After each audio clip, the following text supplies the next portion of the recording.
আল্লাহর কুতুব, বাংলাদেশের এশিয়া মহাদেশের কুতুব আব্দুল মালিক সাহেব হুজুরের পিছনে ঈদের নামাজ পড়ছেন। বিগত টার্মে যত প্রধানমন্ত্রী ছিল এটারা বড় বড় ভাষণ দিতে, কিন্তু ঈদগার ময়দানে যাইতে না। ঠিক আছে, প্রেসিডেন্ট যদি জনগণের সাথে ঈদের আনন্দ না মিলায়, বুকে বুক না মিলায়, তাহলে এই প্রেসিডেন্টের কোনো দাম আছে কি?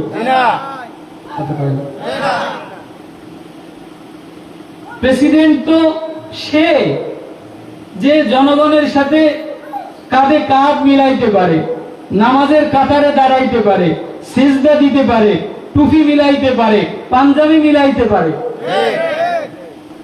বাংলাদেশের ইতিহাসে এবার ঈদের নামাজ বন্ধ বেশি, শ্রমিকদের বেতন বোনাসও দিছে।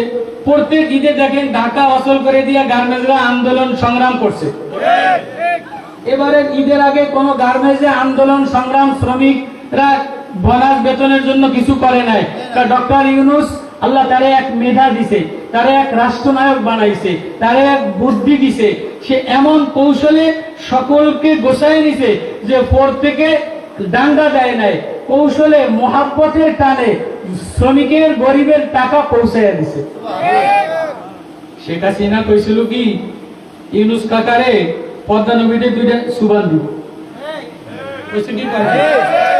আমি আপনাদের সামনে সূরা আহকাফ থেকে কিছু আয়াত তেলাওয়াত করছি। আমারে বলছে ভাই দেলোয়ার, আমারে দাওয়াত দিছে, হুজুর কিয়ামতের আলোচনা করবেন। ইজা যুলজিলাতিল আরদু জিলজালাহা ওয়া আখরাজাতিল আরদু আসকালাহা ওয়া ক্বালাল ইনসানু মা লাহা। কিয়ামতের বিভীষিকা ভয়াবহ জমিন ভূমিকম্প হবে। যেমন নতুন নতুন ভূমিকম্প শুরু হয়ে গেছে, যেখানেই গুনাহ ল্যাংডা মহিলা নোংরামি করে ওইখানেই আল্লাহ জমিনদারে ফাড়াইয়া দেয়, বিল্ডিং দারে ফাড়াইয়া দেয়। ব্যাংককে, থাইল্যান্ডে, আমেরিকায়, লস এঞ্জেলেসে, মায়ানমারে যেখানেই জুলুম হয় এখানেই জমিন কাঁপাকাঁপি শুরু হয়। আল্লাহ বলে কিয়ামত বিভীষিকা ভয়ানকের আগে আমি নমুনা দেখাইয়া দিব, আমি দুনিয়াতে নমুনা দেখাইয়া দিব, যেন তোমাদের ভিতরে ভয় আসে, ডর আসে। এমন কিছু মানুষ তৈরি করে দিব যার ভিতরে আল্লাহর ভয়, তাকওয়া দ্বারা ভরা, মারিফাত দ্বারা ভরা, ঈমানের নূর দ্বারা ভরা।